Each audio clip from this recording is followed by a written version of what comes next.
Chapter 7. Clang, clang, clang. Jack opened his eyes. The sound of bells filled the night, not the gentle ringing of the temple bells, but a harsh clanging. Jack smelled smoke. He and Annie threw off their mosquito nets and stumbled to the door. Bashaw was standing in his yard looking at the dawn sky. It was black with smoke. The bells kept clanging.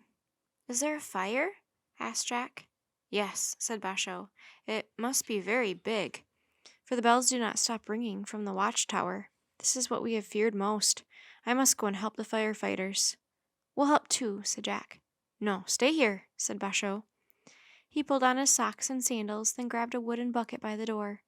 "If the fire gets close, wade into the river, where you will be safe." "But we want to help," said Annie. "Yes, wait for us," said Jack. He and Annie pulled on their socks and sandals. "Come then," said Bashaw. "But if the fire begins to spread, you must promise to return here to the river." "We promise," said Annie. "Then bring the other bucket and follow me," said Bashaw. "I'll get it," said Jack. He hurried into the hut and grabbed the wooden bucket by the hearth. It was heavy, even without water in it. Jack hugged the bucket to his chest and rushed back outside. Jack and Annie followed Bashaw through the pine forest. They passed a farmhouse where two small children stood outside looking at the fiery sky. "Our father says the lumberyard near the river is burning," the boy shouted to Bashaw. "He's gone to help fight the fire," said the girl. "Great piles of wood are burning." The fire bells kept clanging as Bashaw, Jack, and Annie rushed past the temple and across the narrow footbridge. They hurried up the winding dirt path until they came to the shopping market. In the smoky red dawn, people were pushing carts piled high with goods. They were running away from the fire. But Bashaw, Jack, and Annie ran toward the fire. The air grew hotter and smokier near the tea houses and the performance stages. Sparks flew through the sky. Tiles on rooftops were catching fire and crashing to the ground. Bashaw led Jack and Annie farther through the smoke until they came to the lumberyard. The fire roared as it burned piles of logs. Flames rose high into the sky. Firefighters were passing buckets of water up a line from the river to the fire. Others waved huge fans to beat back the wind-blown flames, while the most daring worked with hooks and axes trying to separate the burning timber. "Help the bucket brigade," Bashaw said to Jack and Annie. "Get water from the river."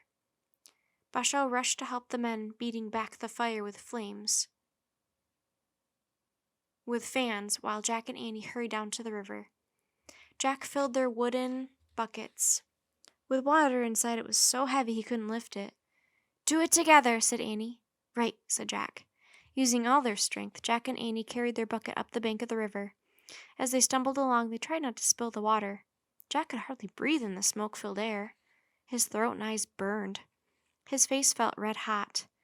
Finally, when he thought he couldn't take another step, they got to the bucket brigade. They gave their bucket to the person at the end, who gave them an empty bucket. "Get more," he said. Jack and Annie hurried back to the river with the empty bucket.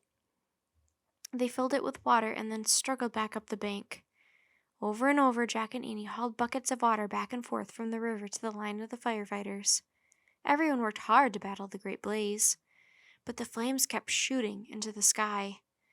Eventually, the fire leapt over the river, and timber on the far bank began to burn. "Oh no!" cried a woman. "All of Ida will catch fire now." "The rice storage houses will burn down," said a man. "The harvest will be destroyed."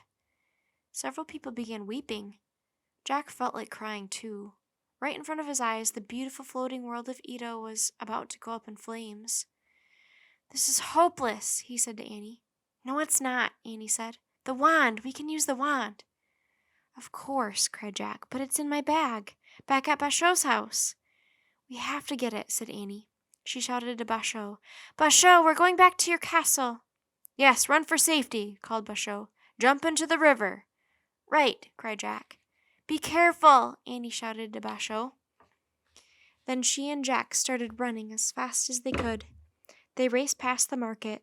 They ran across the footbridge, past the temple and the farmhouse, and through the grove of pines to Bashaw's house. Jack and Annie ran inside the tiny hut. Jack grabbed his bag and pulled out the wand. He waved it through the air. "Do something to make the fire stop," he shouted. Jack held his breath and waited. "Let me try," said Annie. She took the wand and waved it. "Stop the fire over Edo now," she shouted. Jack and Annie waited again. "It's not working," cried Jack. "We must be doing something wrong." "But this is for the good of everyone," said Annie. I know," said Jack. "And we've tried our hardest," said Annie. "Everybody has." "5 words," said Jack. "We have to use 5 words." "Oh, right," said Annie. She waved the wand through the air again. "Put out the fire," she yelled. "One more word," cried Jack. "Please," shouted Annie. Jack and Annie were blasted by a blinding light. Jack felt himself shooting through brightness, then darkness, then back into light. An icy wind blew. The air was crystal clear. Early sunlight flashed on rock. Jack and Annie were standing on the ledge of a mountain.